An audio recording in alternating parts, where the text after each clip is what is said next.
Shalom, bien-aimés dans le Seigneur, nous vous saluons dans le nom précieux et glorieux de notre Seigneur Jésus. C'est votre serviteur, le pasteur Philippe Mukenge, pour votre émission Louons l'Éternel, une émission qui vous est présentée tous les mercredis. Alors, c'est que la Bible parle, une émission qui vous est présentée tous les mercredis, une émission qui répond à vos préoccupations, une émission qui répond à vos questions. Donc, n'hésitez pas de pouvoir nous poser vos questions et nous allons vous répondre avec la grâce que le Seigneur nous a accordée. Voilà, bien-aimés dans le Seigneur, nous savons une chose, que l'Éternel est bon et que l'Éternel est fidèle à sa parole, fidèle à ses promesses. Il promet et il réalise, afin que nous puissions véritablement bénéficier, n'est-ce pas, de tout ce qu'il a dit, de tout ce qu'il a promis, de tout ce qu'il a fait et de tout ce qu'il est en train de révéler et de manifester au travers de sa parole pour la vie de tout un chacun de nous. Nous sommes dans la joie, nous sommes là pour pouvoir réellement partager la parole du Seigneur, pour pouvoir communier ensemble. Nous sommes là pour pouvoir réellement élever le nom de notre Seigneur Jésus. Et comme vous le savez, nous mettons le thème en fonction de la question qui nous est posée et nous essayons de répondre avec la grâce que le Seigneur nous a faite. Et nous croyons que Dieu nous sera favorable en ce jour. Donc, aujourd'hui, nous allons répondre à la question de notre bien-aimé Jacques, qui est en Autriche. Donc, il nous a demandé de pouvoir parler sur le vieux prophète et, bon, la Bible appelle l'homme de Dieu ou le prophète. Bon, généralement, s'il est vieux, c'est qu'il y a l'autre est jeune. Donc, voilà, mais j'ai intitulé le vieux prophète. Donc, vous allez comprendre, pour ne pas aussi créer des polémiques là où il n'y en a point.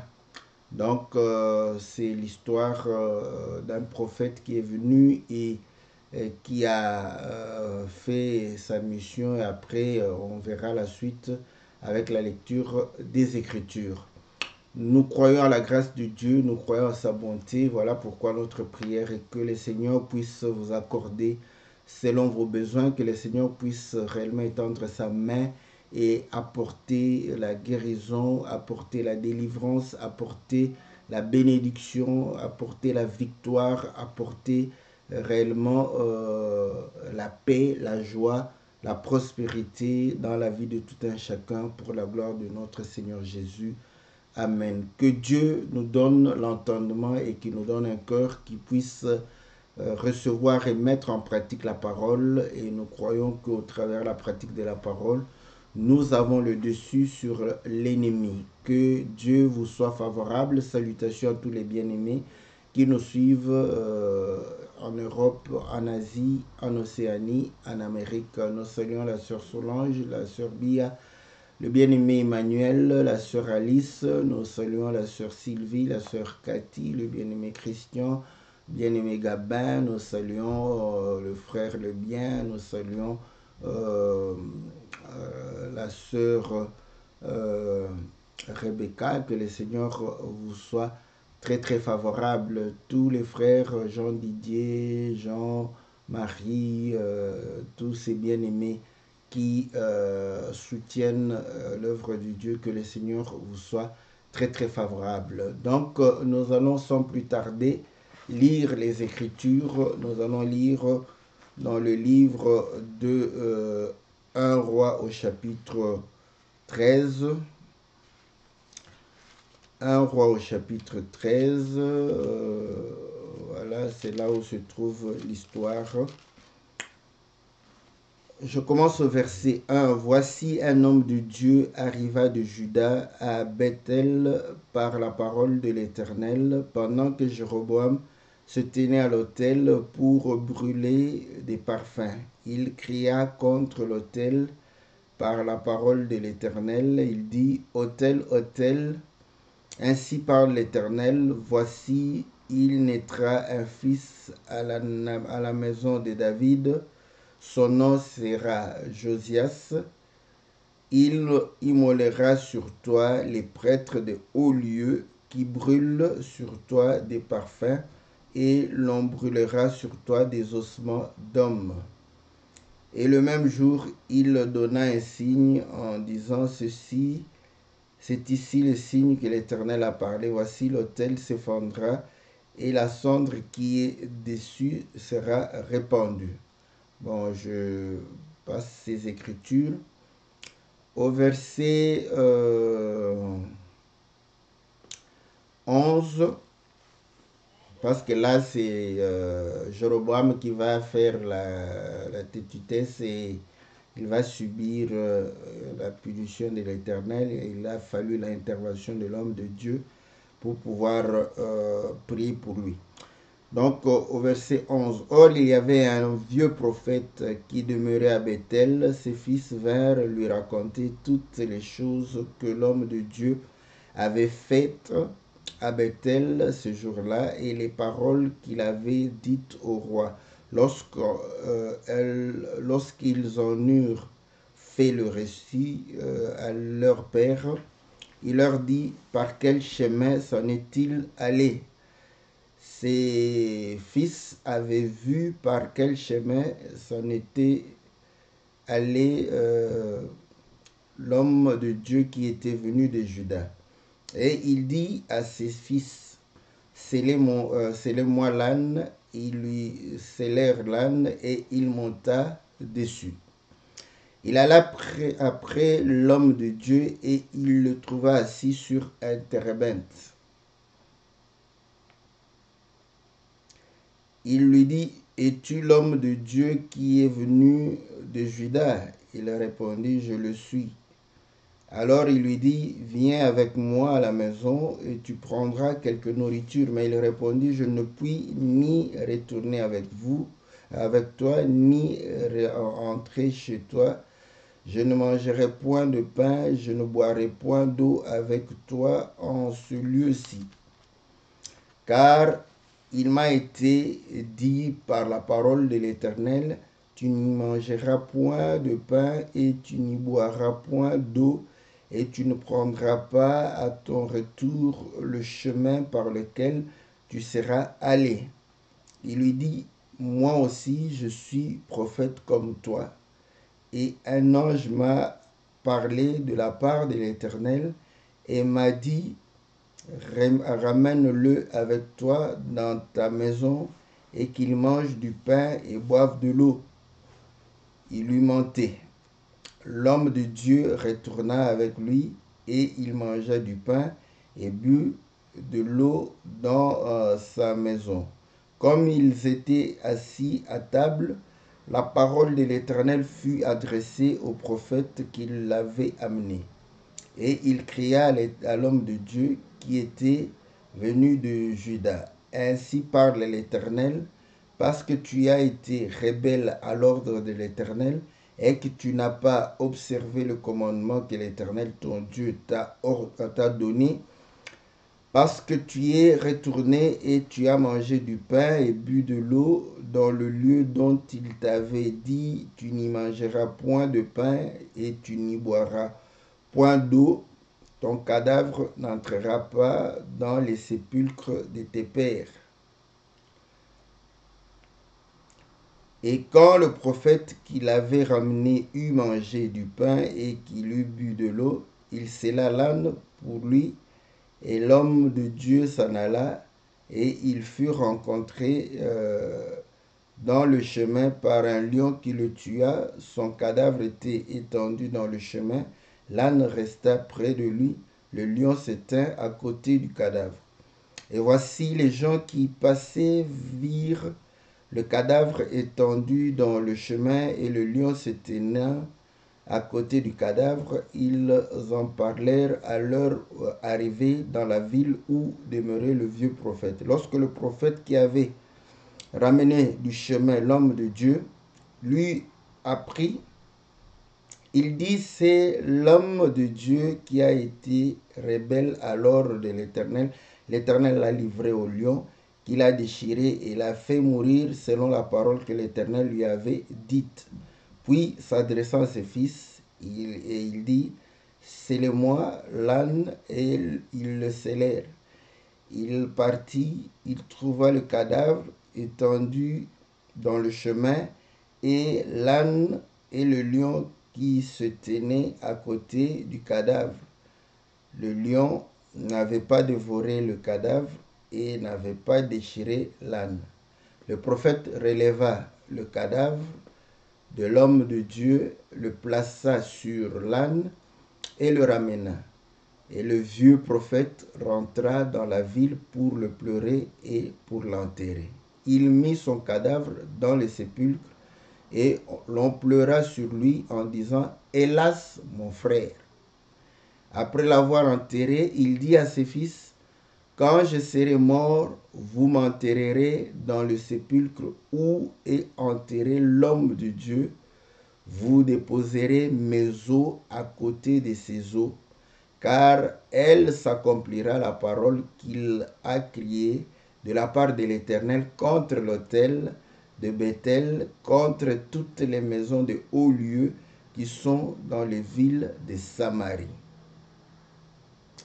Voilà, que le Seigneur bénisse la lecture de sa parole. Donc, vous allez comprendre que il s'agit de l'histoire du vieux prophète qui était à Bethel et du prophète de l'homme de Dieu qui est venu de Juda.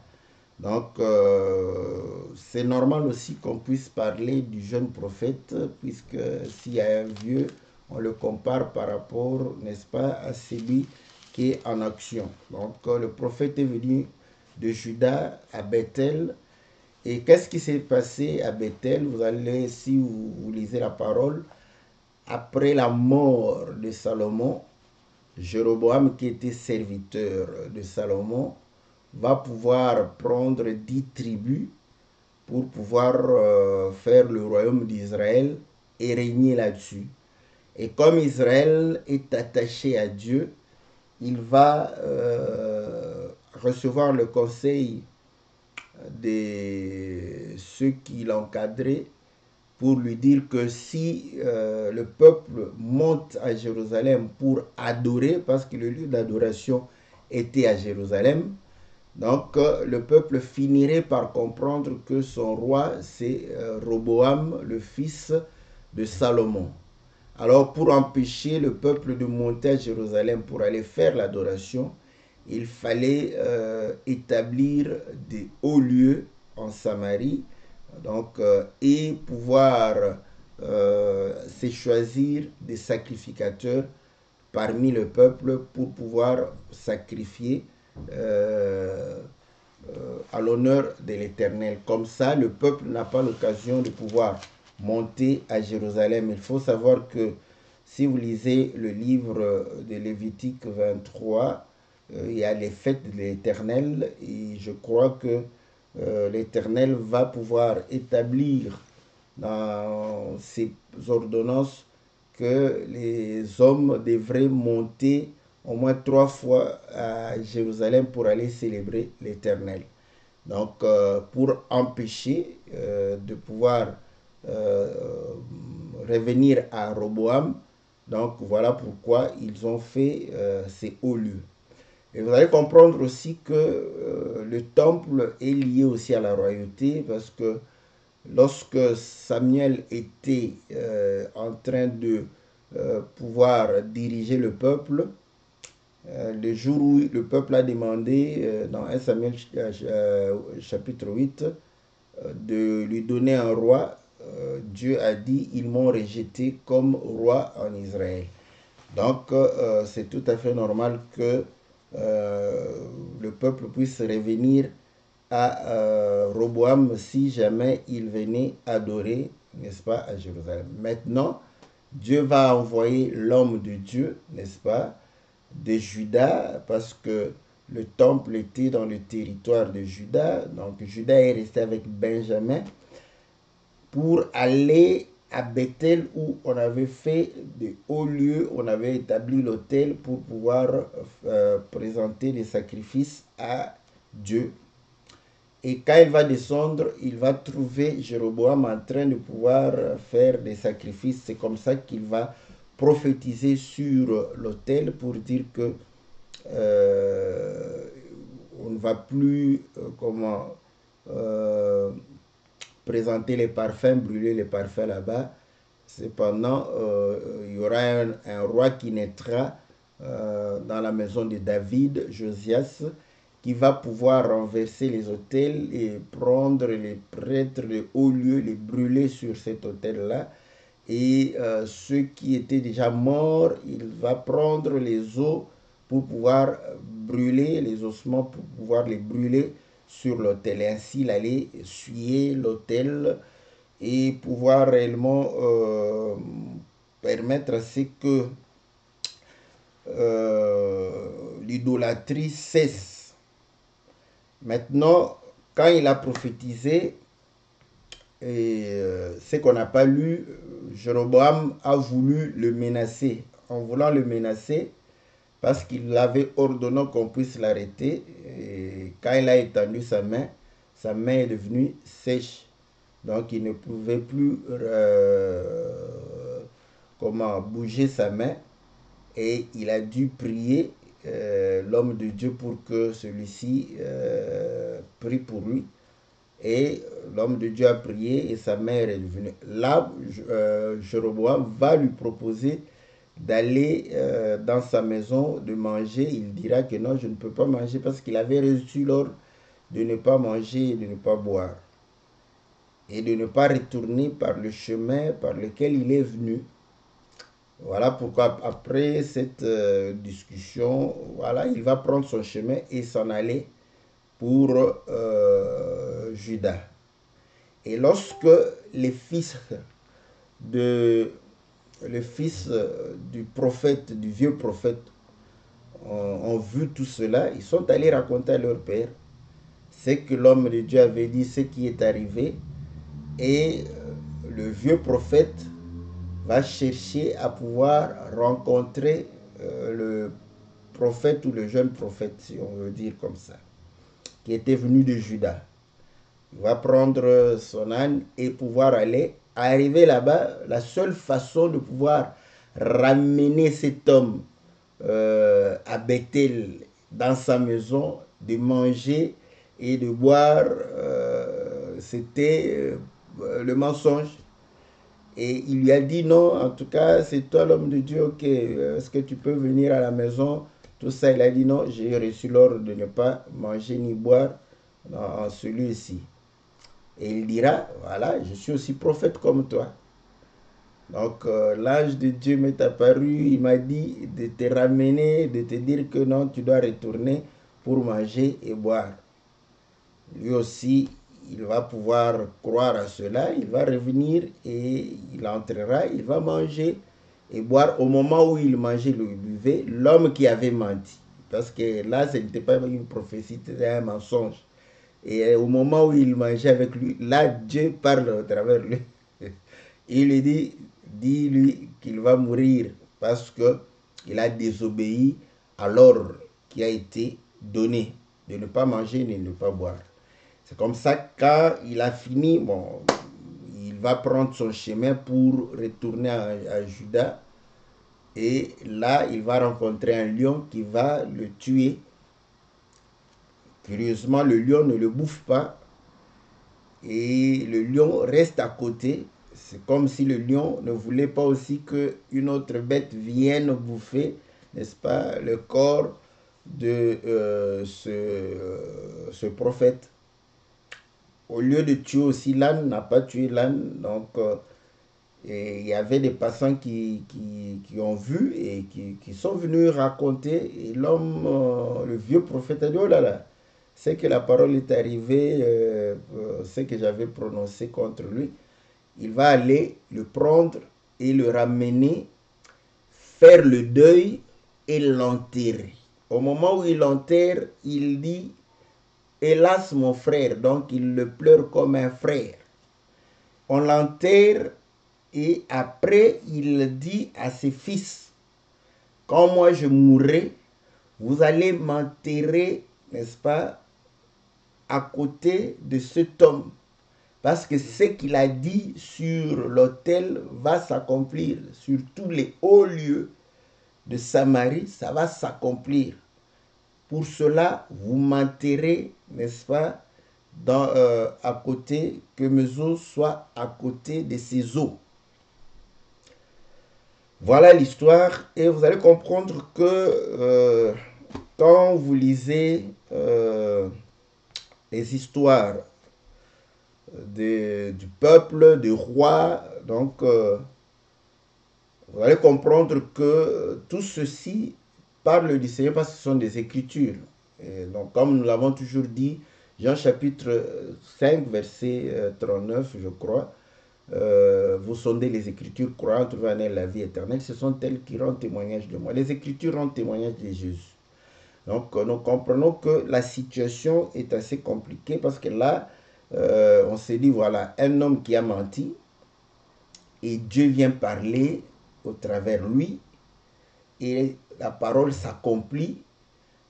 Ensuite, l'autre meurt, on ne le bouffe pas, le lion reste à côté, lui il vient, il prend, il l'enterre et il dit à ses fils qu'on puisse l'enterrer à côté de ses os. Et comme nous savons que cette histoire, c'est un langage imagé de Dieu de pouvoir parler, donc cela demande à ce que nous puissions avoir de la lumière là-dessus. Et comme nous avons toujours dit que la lumière vient, n'est-ce pas, de la part du Seigneur. Et le Seigneur va pouvoir reprocher, n'est-ce pas, les pharisiens pour dire qu'il manque la clé de la science. Donc nous comprenons une chose, que lorsque nous sommes devant une situation qui demande à ce que nous puissions avoir de l'éclaircissement, il y a des situations des événements ou des circonstances qui sont la clé, n'est-ce pas, de la connaissance, de la science, de la révélation. Parce que parfois les gens ont l'impression que non, mais c'est comment, ce n'est pas par raisonnement, n'est-ce pas? Je lis l'écriture de Luc chapitre 11 au verset 52. Malheur à vous, docteurs de la loi, parce que vous enlevez la clé de la science, vous n'êtes pas entrés vous-même et vous avez empêché d'entrer ceux qui le voulaient. Donc vous allez comprendre que la clé de la science, voilà pourquoi le Seigneur, lorsque Pierre a donné la révélation du mystère, parce que en tant que le Christ, il est un mystère. Quand il va donner la révélation, écoutez ce que le Seigneur va dire au verset 19 de Matthieu 16. Il dit, je te donnerai les clés du royaume des cieux. Ce que tu lieras sur la terre sera lié dans le ciel. Ce que tu délieras sur la terre sera délié dans le ciel. Et là, vous allez comprendre que Pierre avait les clés pour lier, mais ou délier. Dans Matthieu, dans Luc, qu'on vient de lire, il dit que vous enlevez la clé de la science. Et donc, vous allez comprendre que la révélation, c'est un livre scellé, un livre fermé, qu'on doit ouvrir. Donc, il faut avoir des clés pour ouvrir. Et c'est par l'Esprit du Seigneur que nous avons. D'où, c'est une expression pour dire qu'il y a des points, des événements où nous devons nous reposer des questions. Vous allez voir que ce qui attire, ça peut, un autre élément peut attirer un autre frère ou un autre prédicateur, mais ce qui attire, c'est le fait que le vieux prophète nous comprenons que la fin, parce que l'Écriture aussi dit, vaut mieux la fin d'une chose que son commencement. Donc nous regardons, à la fin, il dit que vous devez m'enterrer là où je l'ai enterré, là où il est enterré. Vous allez m'enterrer là-bas. Donc, tout ce qui s'est passé, c'était en vue que le vieux prophète puisse réellement être enterré à côté du prophète qui est venu de Juda. Et il dit, vous le ferez, pourquoi? Parce que tout ce qu'il a dit va s'accomplir. Tout ce qu'il a prononcé comme parole. Donc le vieux prophète a cru à la parole du prophète de Juda. Voilà pourquoi. Parce qu'il a cru, il a dit, vous allez m'enterrer à côté de lui. Maintenant, c'est là où je dis que c'est là la clé. Vous voyez, c'est là la clé de cette histoire. La clé est là. C'est-à-dire que le vieux prophète, tout ce qu'il a fait, c'était pour être enterré à côté, n'est-ce pas, du prophète venu de Juda. Maintenant, quand il a menti, c'est qu'il savait qu'il fallait que le prophète revienne à Bethel. Et que le prophète ne puisse pas aller, parce que si le prophète se retourne, n'est-ce pas, en Juda, à ce moment-là, lui ne sera pas enterré parce qu'il est de Bethel. On ne va pas l'amener à Juda pour aller l'enterrer. Généralement, les gens étaient enterrés auprès de leur père. Donc, à ce moment-là, ce qu'il cherchait n'allait pas arriver. Donc, nous comprenons que tout ce qu'il a fait, c'était pour retenir le prophète, que le prophète reste à Bethel. Et quand il lui a dit que non, on m'a interdit, il a dit non, là je m'ai parlé, il lui a menti. Quand il est revenu, ils ont commencé à manger. Et là, quand la parole est sortie, il a compris que, oh, effectivement, cet homme ne va pas rentrer à Juda, il mourra et il ne sera pas enterré de l'autre côté. Et c'est là où l'homme a pris le chemin, arrivé en cours de route, le lion le tue. Et le lion ne le bouffe pas. Voilà encore ce que nous disons, une autre clé, parce que si c'était un lion normal, il allait le tuer, le dévorer, n'est-ce pas, manger, le déchiqueter, voilà. Même, bon, apparemment on dit que le lion n'est pas trop gourmand, donc s'il attrape un gibier, donc il laisse les autres partir. Voilà. Donc, mais l'Écriture précise que le lion a tué l'homme, mais il n'a pas touché, n'est-ce pas, l'âne. Donc, il pouvait le faire aussi. Donc, nous comprenons une chose que là, c'est aussi une clé. Donc, pourquoi? Parce qu'il faudrait que l'homme soit enterré. Maintenant, pourquoi le lion ne l'a pas bouffé? Oh là, le lion ne l'a pas bouffé parce que si tu meurs et que les oiseaux du ciel bouffent ton cadavre ou les animaux du champ mangent ton cadavre, c'est signe de malédiction. Vous pouvez lire dans Deutéronome 28, vous verrez que c'est signe de malédiction. Mais maintenant, vous allez comprendre qu'il fallait que le corps de celui qui est mort soit enterré. On veillait sur ça. Si le corps n'est pas enterré, c'est que l'homme est sous la malédiction.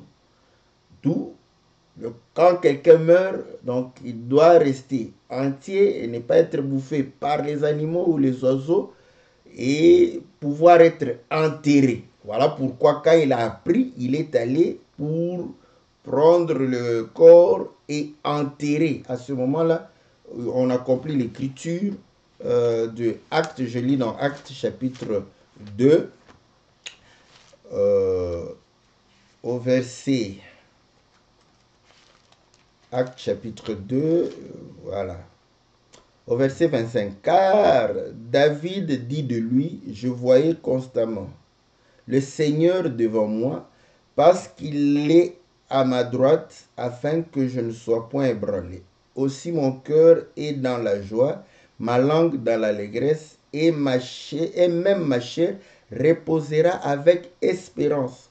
Car tu n'abandonneras pas mon âme dans le séjour de mort, et tu ne permettras pas à ton sein, tu ne permettras pas que ton sein soit voie la corruption. Tu m'as fait connaître les sentiers de la vie, et tu me rempliras de joie par ta présence. Oh mon frère, qu'il me soit permis de vous dire librement au sujet du patriarche David qu'il est mort et qu'il a été enseveli, que son sépulcre existe encore aujourd'hui parmi nous. Donc, vous voyez, mais il dit quoi? Que ma chair va se reposer, n'est-ce pas, avec espérance. Or, la chair n'hérite pas le royaume. Donc là, nous comprenons que quand quelqu'un meurt, le fait de l'enterrer, c'est-à-dire vous lui permettez de pouvoir entrer dans le repos. C'est symbolique. C'est symbolique. Lisons l'écriture parce que, bon, en fait, Israël a vécu les choses symboliques. Voilà. Nous lisons dans le livre des Ecclésiastes chapitre 10. Au verset 10, il dit, chapitre 8 au verset 10. Alors j'ai vu des méchants recevoir la sépulture et entrer dans leur repos. Et ceux qui avaient agi avec droiture s'en allaient loin du lieu saint et être oubliés dans la ville, c'est encore là une vanité. Voilà. Donc là, Ecclésiaste comprend comment la sépulture, le deuil, toutes ces cérémonies-là, il y a aussi le méchant qui reçoit ça. Et pourtant, ça devrait être un homme de bien. Parce que tout ça, c'est en mémoire de la personne. Maintenant, quand tu n'as pas de sépulture, c'est-à-dire ta vie ne valait rien. Donc, voilà, donc ta vie n'est pas une vie exemplaire, une vie qu'on pouvait honorer. Mais vous allez comprendre que quand quelqu'un meurt, il devient un saint. Je n'ai jamais vu un homme qui meurt et qu'on enterre, que ceux qui l'enterrent en train de pouvoir donner des témoignages. Ah, mais cet homme était méchant, il était vraiment un bandit.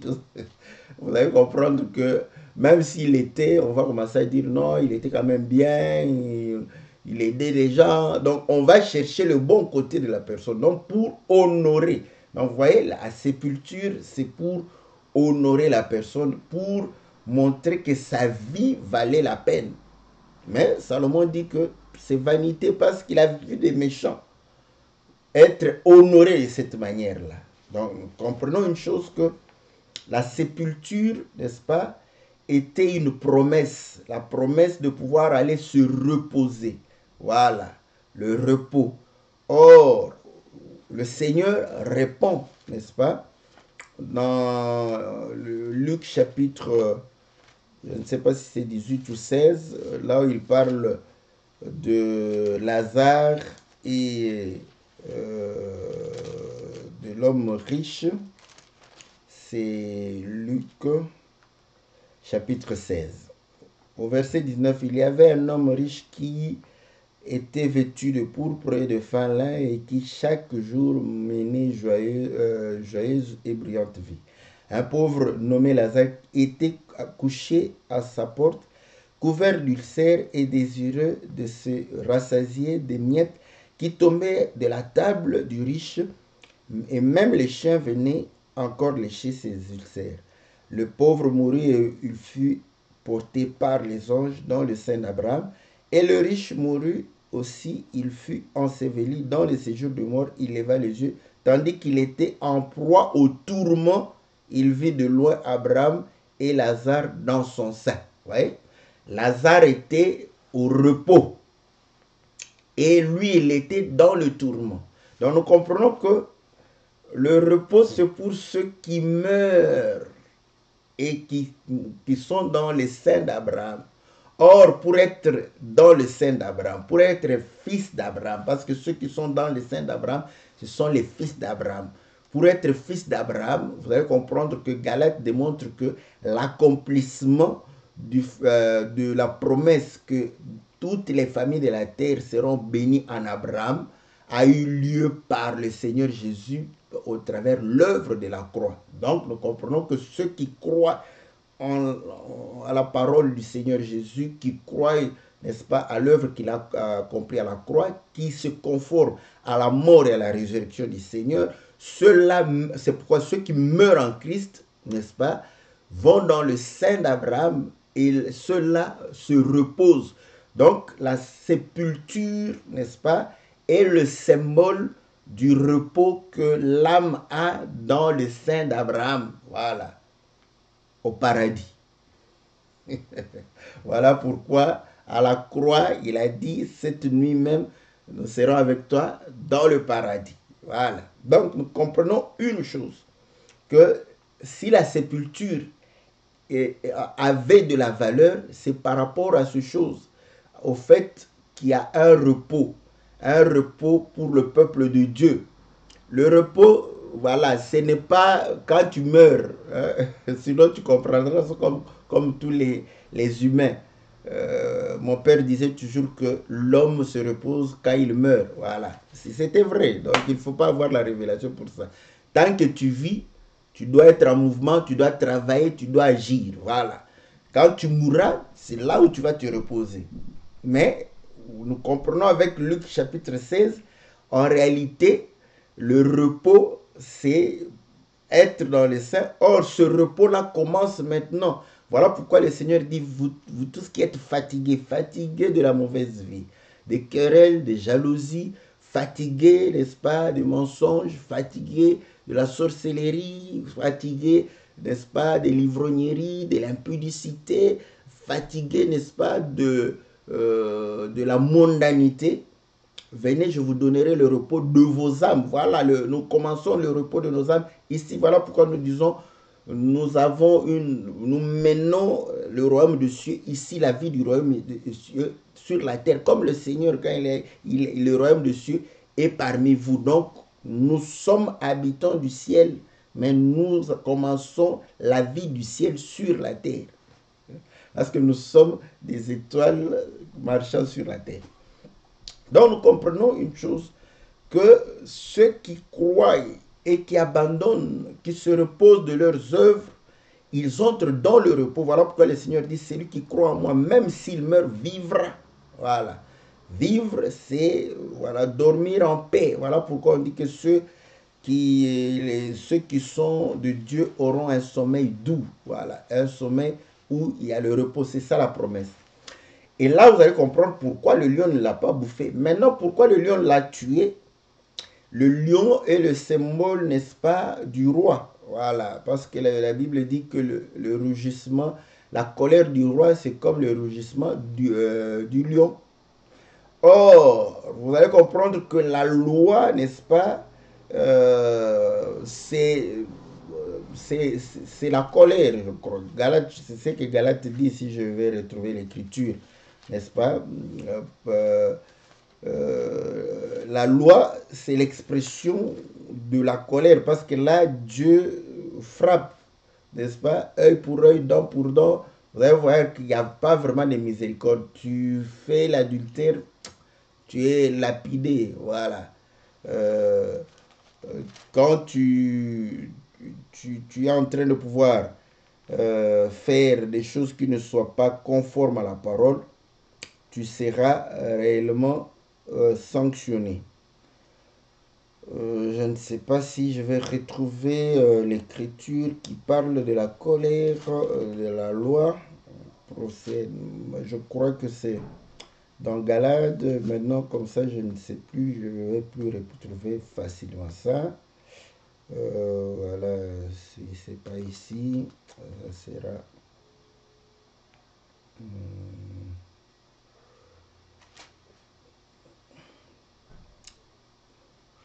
Bon, je ne sais plus quel livre. Donc, comme je ne sais pas dans quel livre, je ne saurais pas chercher l'écriture. Mais je sais que l'écriture présente la loi comme étant,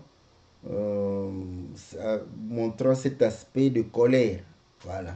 C'est que nous prenons Et là, vous allez comprendre que la colère est liée, n'est-ce pas, avec le lion. Et par là, nous comprenons que le lion représente la loi, n'est-ce pas? Et nous prenons encore une formule pour arriver à cela. Quand nous allons chez Samson, Samson donne l'énigme pour dire que de ce qui tue est sorti ce qui se mange. Donc, lui, il avait tué le lion et du lion, il a pris le miel. Maintenant, nous allons dans Apocalypse chapitre 5 où on voit le trône et on demande qui peut ouvrir. Vous allez comprendre que le vieillard va dire à Jean de ne pas pleurer car le lion de la tribu de Juda a vaincu. Quand il tourne, il voit l'agneau. Donc le lion tue, l'agneau, on le mange. Voilà. Et là, vous allez comprendre que l'agneau donne la vie parce que en donnant sa vie, il donne la vie à ceux qui le mangent ou à ceux qui croient en lui. Et Paul vient dire que la lettre tue, mais l'esprit vivifie. Voilà. Comment on peut lier, ça, comment on peut lier l'esprit à l'agneau? C'est par la douceur. Voilà, je ne vais pas faire toutes ces acrobaties-là. C'est par la douceur. Voilà. Là, nous comprenons, on est doux comme des colombes. Donc, vous voyez, donc là, et on dit que ceux qui sont spirituels doivent reprocher, n'est-ce pas, ceux qui pêchent avec douceur. Donc, la douceur est liée à l'esprit et l'agneau est doux. Voilà, c'est comme ça que nous lions cela. Donc, vous allez comprendre que l'esprit vivifie, ce qu'on mange donne la vie, ce qui tue, ce qui agresse nous tue. Voilà. La lettre tue, l'esprit vivifie. Or, lorsque nous lisons dans le livre de 2 Corinthiens chapitre 3, Paul dit que la capacité qu'on a, ça vient de Dieu. Il nous a donné la capacité d'être ministre d'une nouvelle alliance, non de la lettre, mais de l'esprit. La lettre, il va le lier à la loi parce qu'il va démontrer que le ministère, n'est-ce pas, de la mort a été écrite avec des lettres gravées sur des pierres. Bon, vous voyez comment on a fait toute cette gymnastique pour démontrer que le lion, c'est la loi. Voilà. Donc, vous allez comprendre que à ce moment-là, nous comprenons que ce prophète qui est venu de Juda, comme on l'a dit, Juda, c'est là où le temple était et c'est là où l'adoration se faisait parce que c'était à Jérusalem. Rappelez-vous la femme samaritaine qui va dire que vous dites que c'est à Juda, à Jérusalem qu'on adore. Donc, et pourtant, nos pères ont adoré sur cette montagne. Donc, vous allez comprendre que c'est dans Juda, là-bas, le temple, la maison de Dieu. Donc, venant, n'est-ce pas, pour arriver, n'est-ce pas, à Bethel, qui est aussi maison de Dieu, mais en fait, on a déjà abandonné. C'est là où le Seigneur, quand il est arrivé au temple, il a vu que le temple a été rendu comme une caverne de voleurs, de brigands, parce qu'on vendait tout là-bas, donc on venait faire des trafics au lieu de pouvoir adorer Dieu. Donc, vous comprenez, le Seigneur, n'est-ce pas, le prophète qui vient, il vient de la part de Dieu donc pour annoncer la parole.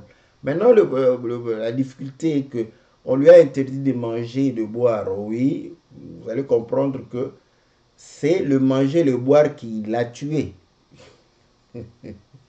Ça, c'est bon. Ouais. Je vais aller vite, hein.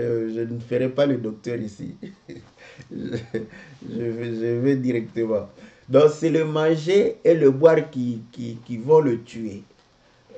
Donc, s'il n'avait pas mangé, s'il n'avait pas bu, on n'allait pas le tuer. Lisons, n'est-ce pas, une écriture dans Marc chapitre 2. Vous allez voir que le Seigneur était avec les gens de mauvaise vie et il mangeait et il buvait avec eux. Voilà.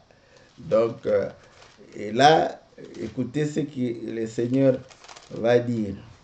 Voilà.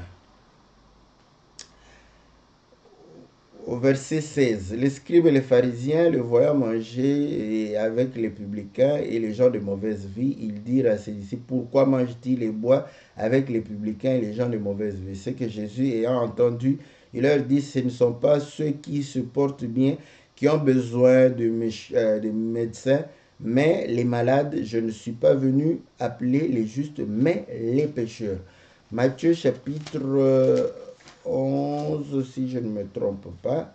Matthieu chapitre 11, écoutez au verset 19. Le Fils de l'homme est venu mangeant et buvant. Ils disent, c'est un mangeur et un buveur, un ami des publicains, des gens de mauvaise vie, mais la sagesse a été justifiée par ses œuvres. Voilà. Donc, vous voyez, ils vont le qualifier de quelqu'un de mauvaise vie. Voilà. Quelqu'un, n'est-ce pas, d'un pécheur. Voilà. Parce qu'il mangeait et buvait. Et il a mangé, il a bu. Pourquoi? Parce qu'il est venu chercher ceux qui étaient dans le péché. Et qu'est-ce qui a fait revenir le prophète à Bethel? C'est le mensonge. Vous voyez, c'est par le mensonge.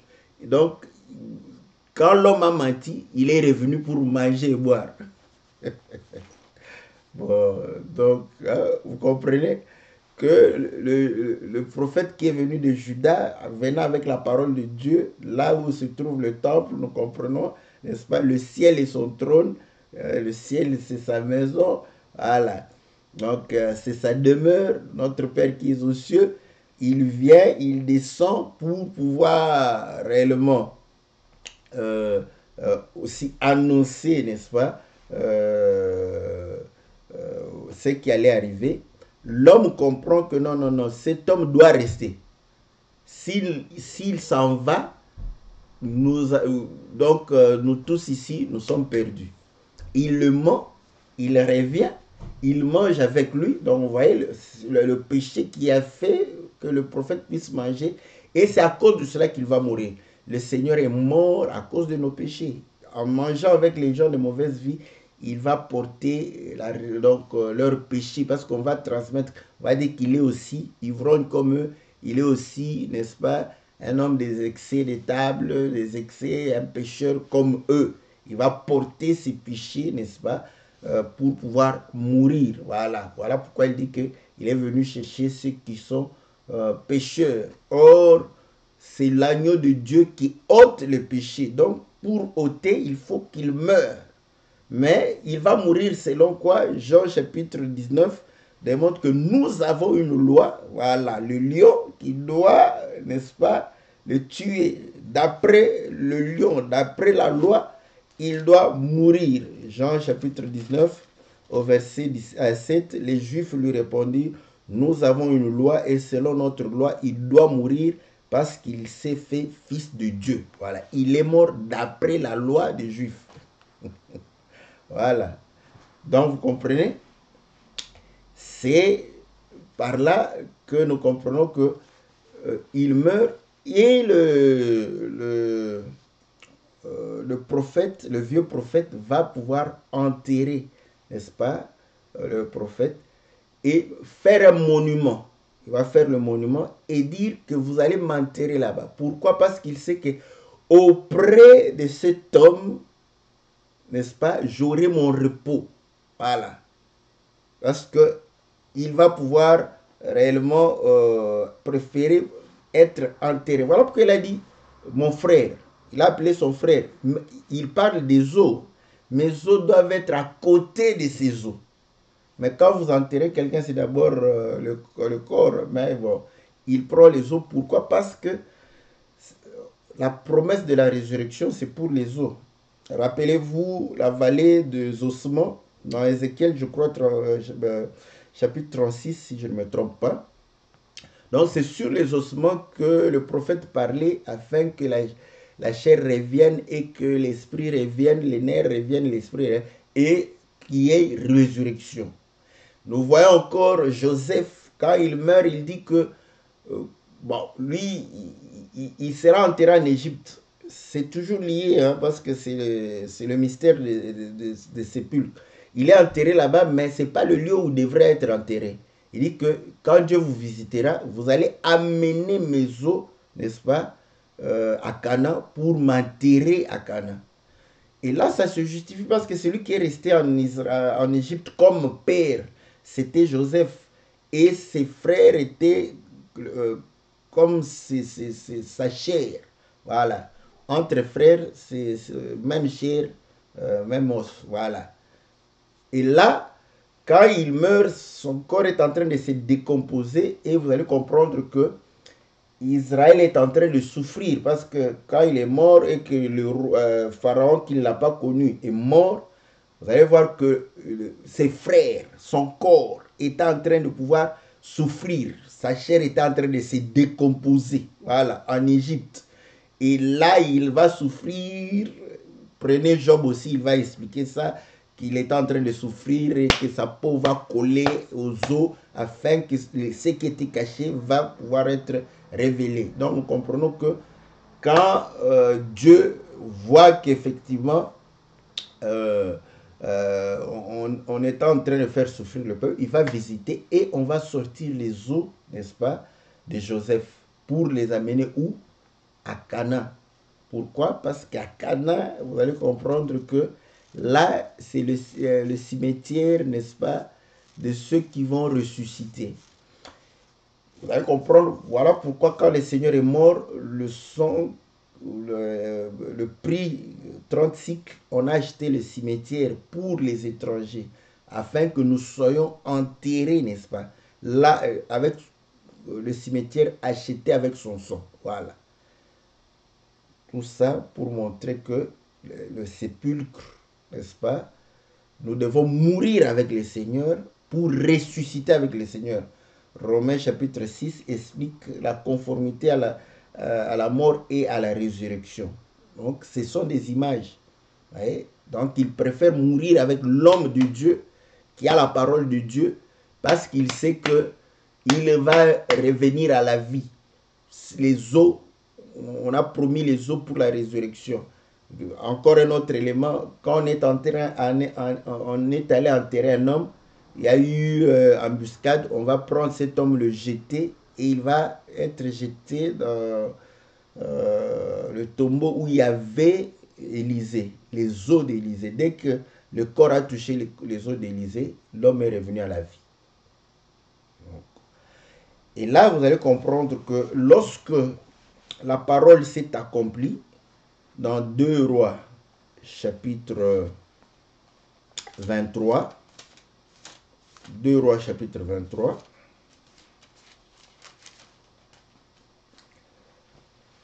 au verset 15, il renversa aussi l'autel qui était à Bethel et le haut lieu qu'avait fait Jéroboam, fils de Nébat, qui avait fait pécher Israël. Il brûla le haut lieu et le réduisit en poussière. Il brûla l'idole. Josias s'étant tourné et ayant vu les sépulcres qui étaient là dans la montagne, envoya prendre les ossements des sépulcres et il les brûla sur l'autel et les suya, selon la parole de l'Éternel prononcée par l'homme de Dieu qui avait annoncé ces choses. Et il dit, quel est ce monument que je vois? Les gens de la ville lui répondirent, c'est le sépulcre de l'homme de Dieu qui est venu de Juda et qui a crié contre l'autel de Bethel ces choses que tu accomplis. Et il dit, laissez-le, que personne ne remue ses os. On conserva ainsi ses os avec les os du prophète qui était venu de Samarie. Voilà. Vous voyez?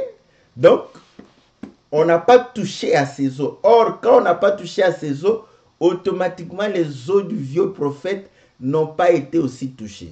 C'est là où je bénis mon pasteur Blanchard qui explique ces choses de manière très claire. N'est-ce pas? Si vous le suivez, vous allez comprendre très clairement. Donc, vous allez comprendre que c'est l'espérance de la résurrection. Voilà pourquoi, quand nous croyons à la parole du Seigneur, nous devons nous conformer à la mort du Seigneur. Et vous allez comprendre que la mort du Seigneur, c'est un sommeil. Voilà. Donc, un sommeil doux Et là, quand nous mourrons avec lui, nous allons ressusciter avec lui. Voilà pourquoi il faut mourir en Christ et Jésus. Comment mourir en Christ et Jésus? Il faudrait, n'est-ce pas, se débarrasser des souillures, des idoles, des pensées charnelles, terrestres et diaboliques, de la séduction de ce monde, vivre en conformité avec la parole du Seigneur. Et ainsi, nous allons pouvoir réellement nous... Parce que nous mourrons quant au péché. Voilà. Donc, si tu veux te conformer à la mort du Seigneur, c'est faire mourir ta chair quant au péché. Et vivre pour Dieu, n'est-ce pas? Accomplir la parole et la volonté de Dieu pendant que tu es sur la terre, car il est donné à l'homme de mourir une fois, après quoi vient le jugement. J'aime ça. Ouais. Malgré que Lazare est mort 2 fois. C'est la beauté de l'évangile. Lazare est mort 2 fois, mais quand nous parlons de la parole du Seigneur, il est mort une fois.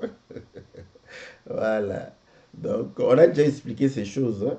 Je ne sais pas le titre que j'avais mis. Bon,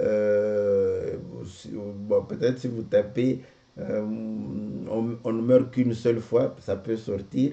Voilà. Donc, on a expliqué ces choses pour montrer qu'on ne meurt qu'une seule fois. Lazare est mort une fois. Donc, tous ceux qui ressuscitent, n'est-ce pas, sont morts 2 fois selon les hommes, mais une seule fois selon Dieu.